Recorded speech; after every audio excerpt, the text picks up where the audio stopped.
आज tri city में जो ये प्रेस के परिवार के साथ जो बातचीत करने का जो उद्देश्य है वो ये है कि आज माँ बगलामुखी जी की महिमा का गुणगान करते हुए गीत हम सबने तैयार किया है। ऋतिक अरोड़ा है, प्रोड्यूसर है, इसके आर्य प्रोडक्शन की कंपनी है।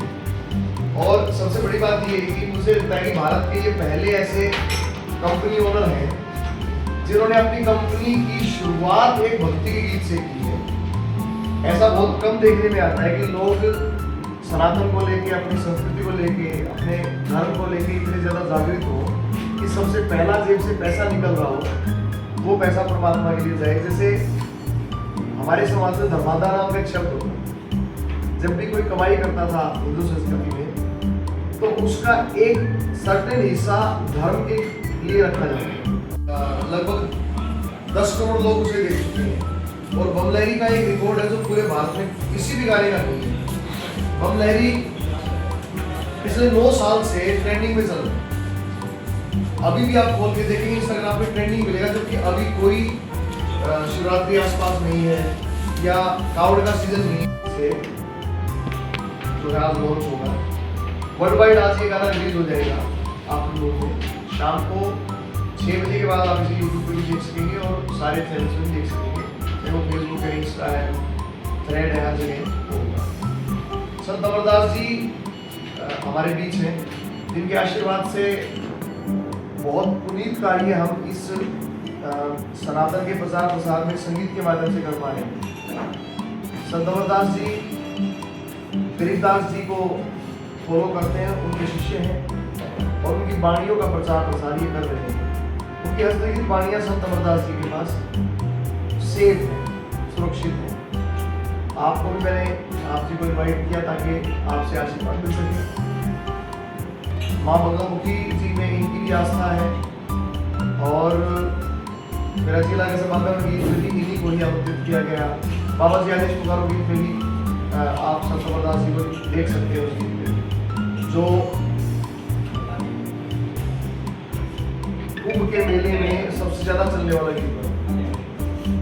और मेरा नाम रजिंदर पुगार है, मैं इस गीत का लेखक गायक हूँ। कंपोजिशन मेरी, हमारे एडिटर कमल जोत हैं जो हमारे बीच बैठे हैं। तो वहाँ मैंने मत्था टेका, उनसे बात की। जब उन्होंने माँ की महिमा के बारे में बताया तो मुझे बड़ा अच्छा लगा। वैसे मैं सनातनी हूँ और मेरा बम लहरी बड़ा प्रसिद्ध है लोगों में, बाबा जी आदेश पुकारो बड़ा प्रसिद्ध है। तो मुझे लगा कि थोड़ा सा और इसके बारे में रिसर्च करना चाहिए। रिसर्च किया तो मैं बहुत ज़्यादा प्रभावित हुआ और मैंने ये डिसाइड किया कि माँ पे गाना तो बनाएंगे। और उन्होंने भी कहा पंडित जी ने कि भाई आप सब लोग अपने पेट के लिए करते रहते हो, कभी जिस परमात्मा ने तुम्हें पेट दिया है उसके लिए कुछ किया है? तो मैंने कहा आप जैसा आदेश करो। तो मैंने कहा कि माँ पे भी ये करना, तो हमने वो गाना तैयार किया, लिखा। फिर ऋतिक अरोड़ा जी हैं मंडी गोविंदगढ़ से, पंजाब से, इनसे मुलाकात हुई। ये अपनी कंपनी स्थापित कर रहे थे तो इनके हाथ में हमने माँ बगलामुखी का ये धागा देखा। तो मैंने कहा कि आप तो हमारे वाले हो जी। तो ये बोले जी मैं बहुत सालों से हमारा पूरा परिवार माना बनता है। तो मैंने कहा फिर क्यों ना पहला प्रोजेक्ट जो है, फिर कमर्शियल के लिए आए थे, मैंने कहा फिर क्यों ना पहला प्रोजेक्ट भक्ति का किया जाए, ये भी अपने आप में एक रिकॉर्ड होगा। तो इन्होंने भी सहर्ष स्वीकार कर लिया और फिर डिसाइड ये किया कि फिर करेंगे तो फिर माँ के चरणों में करेंगे। तो कांगड़ा जो यहाँ से काफ़ी दूर है, हमें तो 7-8 घंटे लगे। वहाँ पे माता का धाम है, बहुत विशाल धाम, हजारों लाखों लोग वहाँ आते हैं। तो उसी मंदिर के प्रांगण में करने का चैलेंज था। तो वहाँ के जो महंत हैं अर्जुन गिरी जी महाराज, ऋतिक जी ने प्रयास किए और हिमाचल प्रदेश के उस पावन धाम में हमें इजाजत मिली। ये भी रिकॉर्ड है कि स्वयं माता के चरणों में उस धाम में, उनके मंदिर के बिल्कुल भीतर, जहाँ मत्था टेकने के लिए 1 घंटे इंतजार करना पड़ता है, हमने पूरा दिन वहाँ शूट किया। हम लोग सारा दिन माँ के आशीर्वाद में नहाते रहे। तो इस तरह से गाना शुरू किया।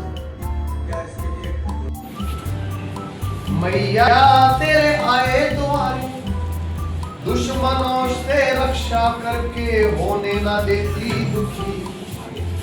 दुश्मनों से रक्षा करके होने ना देती दुखी।